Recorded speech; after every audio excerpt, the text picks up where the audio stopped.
Good morning, or almost lunchtime, good afternoon. This is take 2, because the first video I filmed, for some reason, was like focused on this little spot right here. So anything that was out of this little spot right here did not show up.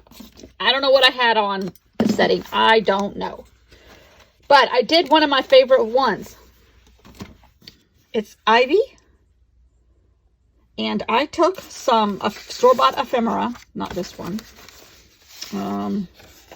something like this. I may have used them because I used 2. Oh, no, here. No? It was a tomato plant, but it looks a lot like ivy. I debated on this a lot. Well, I guess I used them all. Anyhow, they were cards like this, and they had like a tomato plant right here. But if you cut off the tomatoes, it looks like ivy. So I cut out all the pieces of ivy and cut all the tomatoes out. And then this came from a background out of this book. And it's kind of like a metal icon, silver icon of some kind. This is what it was. And it's some kind of, I don't know if it's South American, I don't know what, Native American, I don't know. Central America, Middle East, I don't know what it is, but it's gorgeous. I think it might be a religious icon of some kind. Anyhow, I don't know, but I cut it out. It has some fleur-de-lis on it. There's a fleur-de-lis right there. But maybe that's just a shape. I don't know. But then I put the ivy on top. Now this blends tremendously, beautifully, in a great sort of way, I think. So most of it lent to me talking about my friend who I'm going to go see in California in a couple days. And I don't even know how I got started on that. Oh, her quilt. I have her quilt finished except for the binding, which is going to be gold. And it's a dedication to her mom and her dad, even though it is a star military red, white, and blue patriotic quilt in honor of his Congressional Medal of Honor that he just received posthumously. But her mom needs to be involved too. So that's what I was kind of jabbering about. And I'm going to put a picture of the quilt at the end. I made a label for it on the back, and it has like 4 layers. The colors in it, but I also set it on a piece of Chinese embroidered fabric because they were both Chinese. And half. I think her mom is full Chinese. But her dad was half Chinese because he looked Chinese. He fought in the World War II for the Americans. He also did some, we don't know for sure, stuff from America to China. We don't know for sure. He was in the Flying Tigers, but his last name was Doyle. He looked Chinese. He could speak Chinese. He grew up in China. But he and his sisters left early for military purposes. I'm not sure what all. I don't know the whole story, but his sisters ended up in an orphanage in South America. He came to the United States and joined our military because he was already doing stuff for our military, I think, in China. We think. I'm not sure. Anyhow, so it was a very tumultuous growing up period for him. And his mom, my friend's mom, his wife. Anyhow, the quilt is dedicated to both of them, rightly so. So, I'll put pictures of that at the end.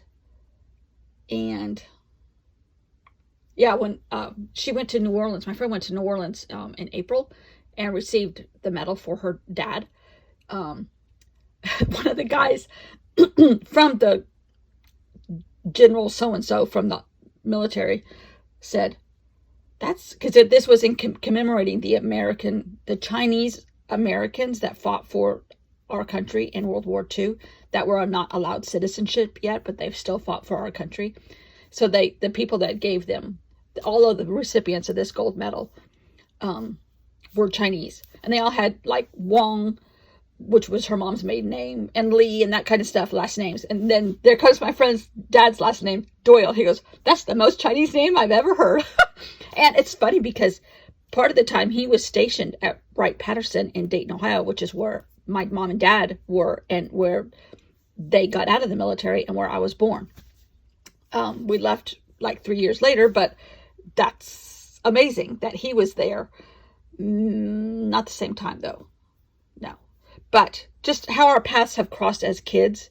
And I mean, I met this girl in the 3rd grade a long time ago, and we are still in touch, text friends every day almost.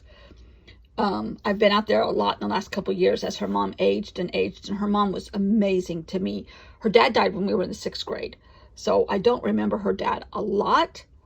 I remember he played catch with us and played baseball with us, much to my chagrin because I am not athletic. But her mom did amazing things with me, for me, because of me. I mean, just really amazing, an amazing woman. And last year when I went to go see her, thank God I did, because I went in March and she died in July, and she was a week away from being 99. So quite an accomplishment, those two. And that's who the quilt is dedicated to. And this, why I'm going to California, is a celebration of life for her mom. So it's going to be fun, but emotional too. But I wanted to do the quilt because I had already made myself one. I'm like, oh, because I didn't know she was doing this Congressional Medal of Honor for her dad until like a week before they got to New Orleans, because they drove. And if I had known, I would have made an effort to get to New Orleans to be there, but I didn't know. And I think this, and I'm like, I'm going to make her a quilt too, because she's always joked, where's my quilt? I did make her kids. She has 2 twins, a set of twins, that are going to be 16, which is, no, they're going to be 17. They're going to be juniors. They might be 17. They might be turning 16 next month. But anyhow, I made them one when they were born. And because they were twins, it was supposed to be a wall hanging, but it was a good size quilt, smaller than a throw, but still good size. And it was 1 fish, 2 fish because of twins, because she loves Dr. Seuss. And her sister got her some onesies for them when they found out they were twins, and it was thing 1, thing 2. So we were all on a Dr. Seuss kick. So her kids have a wall hanging quilt, and even though it's kind of large, it was probably like 3 feet by 4 feet.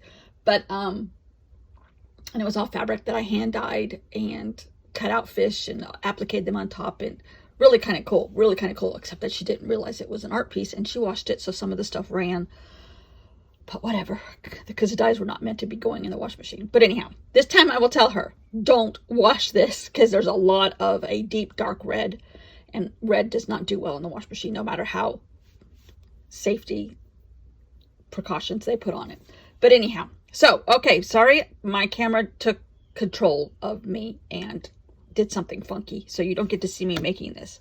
But a lot of it was talking about the quilt and my friend and the history of her family, and I just said that all to you now. So, sorry about my camera techniques. One day I might take a camera course. Yay!